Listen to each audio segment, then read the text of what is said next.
বাটি ভর্তি গরুর গোশত, প্লেট ভর্তি ভাত, পেট ভরে খাচ্ছেন সবাই। এ যেন বিয়ে বাড়ি। কেউ খাচ্ছেন, আবার কেউ সিরিয়াল ধরে অপেক্ষা করছেন। তবে এটি অফিস টাইমের জন্য।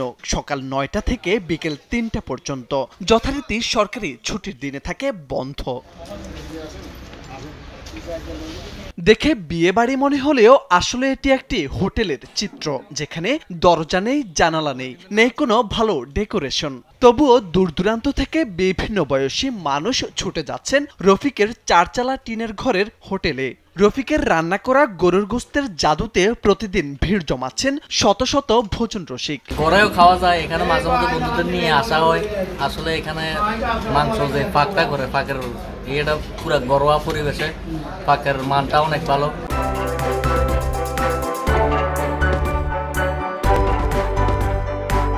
সাতাশ কিলোমিটার দূরে উপজেলায় এটা ব্যক্তিগত কাজে আসছি। আসার পরে রফিক ভাইয়ের হোটেলে গরুর মাংস যে একটা স্বাদ, সেই স্বাদটা গ্রহণ করার জন্য এসেছি। রফিক ভাই, এখানে আমাদের ডিলার আছে, ডিলারের সাথেই ম্যাক্সিমাম আসি। আজকেও ডিলার আসতে চাইছিল, কিন্তু অন্য একটা দাওয়াত আছে, আসতে পারেনি। এই হোটেলে দুপুরে গেলে মনে হবে এটি একটি বিয়ে বাড়ি। বড় বড় পাতিলে মাংস রান্না করা হচ্ছে। কেউ ব্যস্ত মশলা বাটা, কেউ বা ধোয়া মোছা ও খাবার পরিবেশনে। এখানে পেট চুক্তিতে গরুর মাংস দেওয়া হয়। এজন্য দিতে হবে মাত্র 220 টাকা, যা খেতে প্রতিদিন ছুটে আসেন প্রায় 500 মানুষ। কুমিল্লার ১৪গ্রাম উপজেলা পরিষদের ভেতরের এই হোটেলে খেতে গিয়ে ভেতরে চেয়ার না পেয়ে কেউ কেউ দাঁড়িয়ে আছেন বাইরে। শুধু গরুর মাংসই নয়, সুস্বাদু মুরগির মাংস দিয়ে পেট ভরে খাওয়া যায় সেখানে। খাবার পরিবেশ খুবই ভালো, আমাদের কাছে খুব রুচিসম্মত। গরুর মাংস, ডাল, আলুর ভর্তা, পর্যাপ্ত ভাত। দুপুরে খাওয়ার জন্য আসছি ঐতিহ্যবাহী রফিক ভাইয়ের হোটেল, ১৪গ্রাম উপজেলার ভিতরে। এটা অত্যন্ত প্রশংসাদারী হোটেল, এই কারণে আমরা আসছি। কিন্তু এই পরিবেশটা আরেকটু যদি উন্নত হয়, খাওয়ার মান খুবই ভালো, কিন্তু পরিবেশটা আরেকটু উন্নত করার জন্য আমরা রফিক ভাইকে বিশেষভাবে অনুরোধ করতেছি।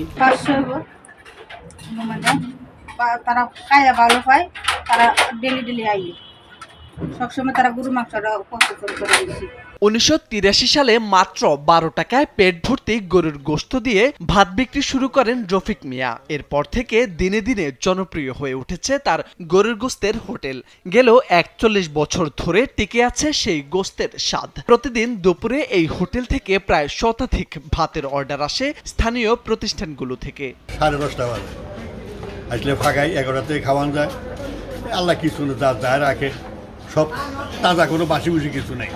যে যাই খাবেন, কোনো কথা নাই, গলা নাই, কোনো দুর্লভরি মাল নাই, কোনো খারাপ কিছু মশলা নাই, সব এক নম্বর। জানা গেছে হোটেলের জন্য প্রতিদিন একটি করে গরু জবাই করতে হয় রফিক মিয়াকে। তার হোটেলে 2 জন মহিলা সহ 7 জন কর্মচারী রয়েছে। মোরশেদ আলম, কালবেলা।